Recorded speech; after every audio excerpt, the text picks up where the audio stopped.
Hello, my name is Andrew Rush, and this is my Physics 2211 Lab 3. So the purpose of this lab was there was actually two purposes. The first one was to find the mass of a black hole using the mass of a sun and the net force acting on it. The second was to calculate the trajectory of a spaceship around the moon as it orbits a planet which orbits a sun, so there are no crashes.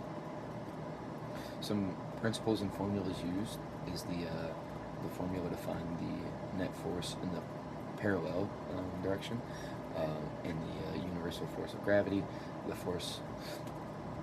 net force in the perpendicular direction, position update formula, and velocity update formula, all of which were used in this lab to determine our results. So in part one, here's the coding. As you can see on the right, this is the code that I used. The mass of the black hole is unknown. The mass of the star is it's very large. It's 2 times 10 to the 30th power. The black hole is positioned at the origin, and we use the final and initial momentum to find net force in the parallel direction, and then using universal gravitation to find the mass of the black hole.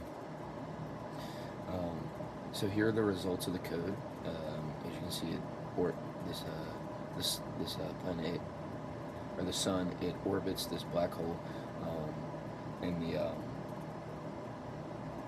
the mass of the black hole updates, and as you can see in the results right above, all done with the calculation loop, the mass of the black hole is about 1.61 times 10 to the 34th power. So yeah, like I said, those are the results of the first part of the lab. In the second part, here's the coding here. This is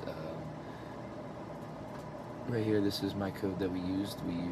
We found v velocity to get the figure into orbit, and we found the net force on the moon and the spaceship, and then we found the overall net force. And then we used that net force to find position and velocity update formulas. We then plugged and tested velocity to test for a figure 8 shape. So, as before, this is the results of that code. It's a spaceship orbiting a moon, and it's like kind of like a spring-like pattern. The moon's orbital speed is about 668 meters per second, with the orbital period being about 2,000 hours. So the results from this is that the video is obviously incredibly long, so I couldn't show entirely all of it. It has about a 700-hour calculation time, and it follows a stretched spring-like orbit around the moon. So my conclusion is that, by finding the mass of the black hole, we can make a better analysis of its gravitational effect in space, and then by knowing the speed of the spaceship, we can then predict what velocity is required to properly orbit the moon and the planet. And this overall allows for a better understanding of the gravitational effect of the planet and the moon. Some similarity and differences.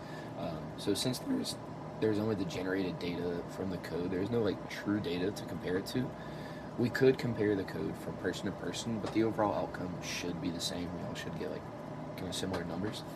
Velocities would have to stay slower than the speed of light, but fast enough to stay in orbit. And due to the initial velocity used, the code differs from the figure 8 pattern. While this pattern seems impossible, the path of the spaceship in my code shows similar forces applied by gravity. Some possible sources of error is, first off, our rounding. We could have used a smaller delta t to be more accurate. Our second is that we're not making the figure 8 pattern through trial and error. That could have been from the approximation of the black hole mass. Thirdly, our planet has a fixed location, but in real life, all planets orbit something. And then finally, our no forces. This is under the assumption that there are no forces acting on the planet, when in real life there probably would be. So overall, this experiment was very successful.